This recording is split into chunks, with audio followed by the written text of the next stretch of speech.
Missing Titanic submarine, अरबपति बाप बेटा जो जिंदा बच निकले पनडुब्बी से।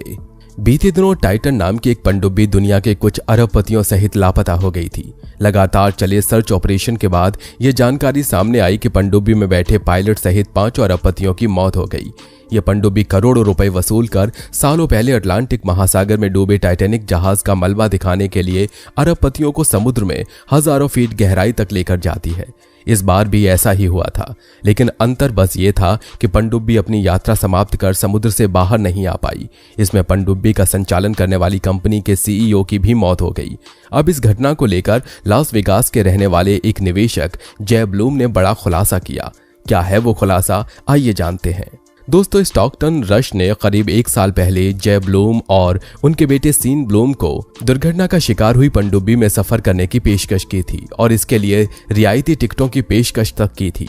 रश ने यह कहकर ब्लूम को मनाने की कोशिश की थी कि उन्हें एक बार गहरे समुद्र में उतरकर उसके अंदर रोमांच भरे सफर का आनंद लेना चाहिए और टाइटैनिक का मलबा देखना चाहिए। शुक्रवार को एक साक्षात्कार के दौरान ब्लूम ने कहा कि उनका बेटा जो अब 20 साल का हो गया है, वो बचपन से टाइटैनिक जहाज की कहानी को लेकर बहुत जिज्ञासु था।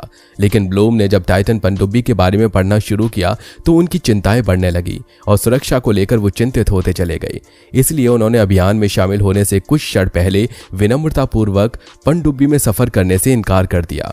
इसके बाद पनडुब्बी में उपलब्ध 2 सीटें पाकिस्तानी मूल के दिग्गज शहजादा दाऊद और उनके बेटे सुलेमान को मिल गईं, जो इस दुखद हादसे में रश और 2 अन्य लोगों के साथ मारे गए।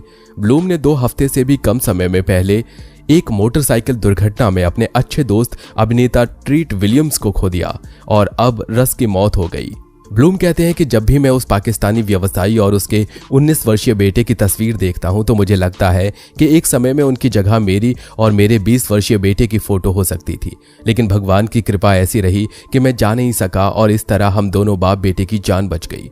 सबमरीन में सवार हैमिश हार्डिंग के दोस्त विक्टर विस्कोवा ने दावा किया है कि उन्होंने अपने दोस्त को पनडुब्बी की यात्रा करने पर चिंता जताई थी, साथ ही उन्हें चेतावनी देते हुए ऐसा करने से मना किया था। उन्होंने ओशन गेट के संचालन और उसके पनडुब्बियों के डिजाइन और सुरक्षा के बारे में अपनी चिंता व्यक्त की थी।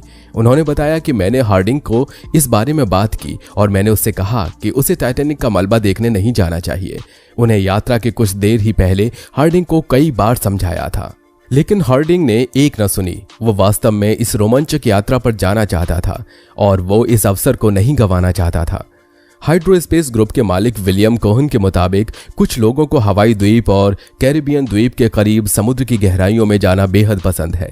यहाँ समुद्र के अंदर कलरफुल लाइफ और चट्टानें लोगों को रोमांचित करती हैं। अमीर लोगों के लिए पैसा ज्यादा महत्व नहीं रखता है, वो जीवन में रोमांच करना चाहते हैं, कुछ ऐसा करना चाहते हैं जिसे जीवन भर न भुला पाए। इसी वजह से अमीर लोग इस तरह की समुद्री यात्राएं करते हैं। एक दिलचस्प बात यह भी है कि इस पनडुब्बी में सफर से पहले ही एक कॉन्ट्रैक्ट पर साइन करा लिए जाते हैं। पहले सफर कर चुके लोगों के मुताबिक जो लोग इसमें सवारी करते हैं उन्हें पहले ही एक कॉन्ट्रैक्ट के जरिए आगाह कर दिया जाता है कि उसकी सेवा आप तभी लें जब जान के खतरों से वाकिफ हो। पनडुब्बी की सवारी से पहले जो डॉक्यूमेंट साइन कराए जाते हैं उसके पहले ही पन्ने पर 3 बार मौत या मारे जाने का जिक्र होता है। इस यात्रा पर जाने वाले लोगों को 1 महीने पहले से ही तैयार किया जाता है। पनडुब्बी लोगों को लेकर समुद्र की 19,000 फीट की गहराई तक जाती है। मरीन टेक्नोलॉजी सोसाइटी ने इस बारे में बताया कि टाइटैनिक टूरिज्म के दौरान सुरक्षा के सभी मानकों का ख्याल रखा जाता है। इनका दावा है कि बीते 50 सालों में पनडुब्बी यात्रा के दौरान कोई बड़ी घटना नहीं घटी। जिस पनडुब्बी से अरबपति गए थे वो दुनिया की सबसे मॉडर्न और एडवांस सबमरीन है। हालांकि पनडुब्बी के पायलट रहे ऑफर कैटर का कहना है कि सुरक्षा के चाहे जितने भी इंतजाम हो, लेकिन इस तरह की समुद्री यात्रा बेहद खतरनाक होती है। बता दें कि साल 2009 में अमेरिकी एडवेंचर और पूर्व निवेशक बैंकर स्टॉकटन रश ने ओशन गेट कंपनी की स्थापना की थी, जिनकी हाल ही के हादसे में मौत हो गई है। वे भी अन्य यात्रियों के साथ टाइटैनिक का मलबा देखने के लिए टाइटन पनडुब्बी में गए थे। इस कंपनी का हेडक्वार्टर अमेरिका के वॉशिंगटन में है। इसी कंपनी की पनडुब्बी टाइटन में बैठाकर यात्रियों को टाइटैनिक जहाज का मलबा दिखाने ले जाते थे।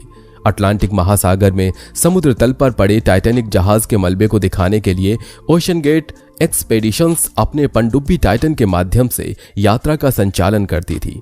इस यात्रा के खर्च के बारे में सुनकर हर कोई चौंक गया। एक रिपोर्ट के मुताबिक ओशन गेट एक्सपेडिशंस अपने एक यात्री से 2 करोड़ 28 लाख रुपए वसूल करती है, इसलिए उनकी सालाना आय $9.9 मिलियन है। हालांकि जब से पनडुब्बी का कनेक्शन टूटा तब से ही कंपनी ने सर्च अभियान शुरू कर दिया था। इस सर्च अभियान में कंपनी ने करोड़ों डॉलर स्वाहा कर दिया है। एक रिपोर्ट के मुताबिक सर्च अभियान में कंपनी ने 6.5 मिलियन डॉलर से अधिक का खर्च कर दिया है। बता दें कि 14 अप्रैल 1912 को ऐतिहासिक जहाज और अपने समय का सबसे बड़ा जहाज टाइटैनिक अटलांटिक ओशियन में बर्फ की चट्टान से टकराकर डूब गया था, जिसमें हजारों लोगों की जान चली गई। इस जहाज के मलबे का 1985 में पता लगा था। इस जहाज की लंबाई 269.1 मीटर और चौड़ाई 28 मीटर बताई गई। बता दें, इसी जहाज का मलबा देखने के लिए गए पाकिस्तानी अरबपति शहजादा दाऊद के बेटे सुलेमान, ओशन गेट एक्सपीडिशंस के सीईओ स्टॉकटन रश और ब्रिटिश अरबपति हामिश हार्डिंग के साथ ही पनडुब्बी के पायलट की भी मौत हो गई। इसके बाद अब पनडुब्बी के मलबे को समुद्र से बाहर निकालने के बाद उसके एक एक कतरे की गहनता से जांच की जाएगी। मलबे के सूक्ष्मतम कतरों को माइक्रोस्कोप से गुजारा जाएगा ताकि कार्बन फाइबर फिलामेंट के डायरेक्शन को समझा जा सके। इस प्रक्रिया में सूक्ष्मतम दरारें तलाशी जाएंगी, जिनसे यह पता चलेगा कि इस पनडुब्बी के अंत की शुरुआत कहां से हुई। इस दौरान जांचकर्ता जिस बड़े सवाल का जवाब तलाशने की कोशिश करेंगे वो ये है, क्या हादसे की वजह ढांचागत असफलता थी? अगर ऐसा हुआ था तो सबमरीन पर उतना दबाव पड़ा होगा जितना एफिल टावर का वजन है, और पनडुब्बी के मूल हिस्से में भयानक हादसा हुआ होगा जिसमें पनडुब्बी बहुत तेजी से बहुत कम जगह में सिकुड़ गई होगी। कुछ विशेषज्ञों की राय है कि इस सब के बीच सबसे अहम सवाल यह है कि अगर ऐसा हुआ है तो क्या ये ठीक ढंग से टेस्टिंग नहीं किए जाने की वजह से हुआ। अटलांटिक महासागर में हजारों फीट की गहराई पर पनडुब्बी टाइटन के साथ हुए हादसे की असल वजह क्या थी, ये तो एक व्यापक जांच के बाद ही मालूम चलेगा। अनेक अनुमान लगाए गए हैं, लेकिन एक थियरी पर सबसे ज्यादा जोर है। इम्प्लोजन माने एक उल्टा विस्फोट जो अंदर की तरफ हुआ। समंदर के पानी के भारी भरकम दबाव ने जैसे पनडुब्बी को मसल दिया। इसके बाद उसमें मौजूद हवा इस तेजी से कंप्रेस हुई कि आग का गोला बन गया। अलग अलग लगने वाली ये घटनाएं इतनी तेजी से हुई कि पल भर में 5 लोगों की मौत हो गई।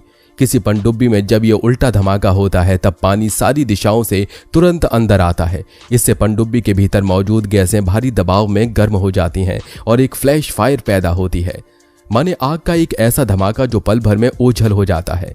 ऐसे मामलों में भीतर कोई भी चीज सबूत बचे इसकी संभावना ना के बराबर हो जाती है।